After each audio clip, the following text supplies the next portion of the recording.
And we're back with our very own garden guy, Charlie Stalker. And Charlie, Jane has called in, and she wants to know how to get rid of lily pads in a way that would still be safe for the fish.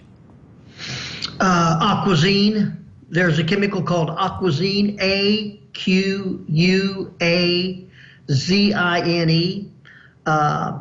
Don't need to know, that's the trademark name. You look up Aquazine and you can put it in the water and it does not reduce the oxygen level, which is what you don't want to do for the fish.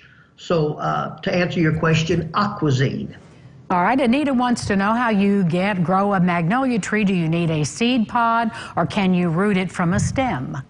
You can do both. You can do layering if you have a branch that is low to the ground, and sometimes that's kind of difficult to find with magnolias, but any plant, this is good for any plant, azaleas, rhododendrons, holly. If you have a plant that you really like and you say, man, I can't start that with seeds, which you could if it were pollinated, fertilized, etc., but you just take your branch that is low to the ground and put a brick on it and make sure there's some soil on top of where the branch goes and comes out. Put a brick on it, and in about 3 months, you can go back to the main stem of the plant, cut it off, and you'll have where the brick was, you'll have roots that have formed, and then you have a branch to the right of the brick. Simply take that all out, and you've got a brand new plant. Takes about 3 months, about 90 days. That's fascinating.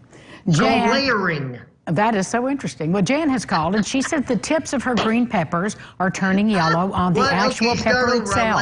Oh, are you laughing at me? Start over. Okay, so here's what Jan wants to know. Her green peppers on the tips are turning yellow on the actual pepper itself. Help. Okay. It could be a number of things.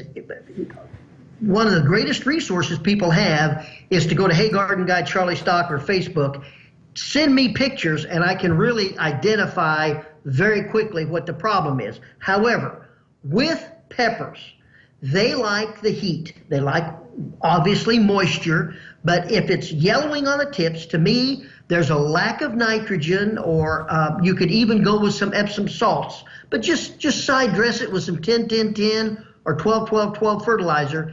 And here's the key. Sulfur peppers like sulfur just about better than any other plant.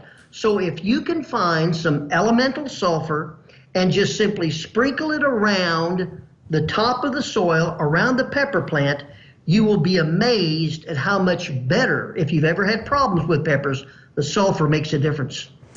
Charlie, George has called and he would like to know how you deter Japanese beetles if possible, and he also wants to know when are they going to go away?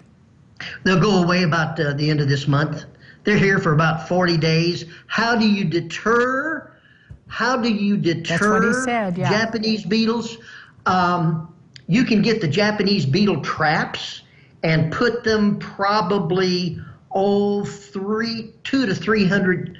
Put the traps 200 to 300 yards away from your location, and that will draw that. They're a pheromone, a sex insect attractant. It'll draw them to that trap, and it'll take them away from you, but you don't want to have that trap anywhere close to your property. Put it away, and it'll draw them over to the trap. Thank you so much. You are always so wise. Charlie Stalker. Have a great week. You too. I'll see you next week. We'll be right back with Lifestyles right after this. Stay with us.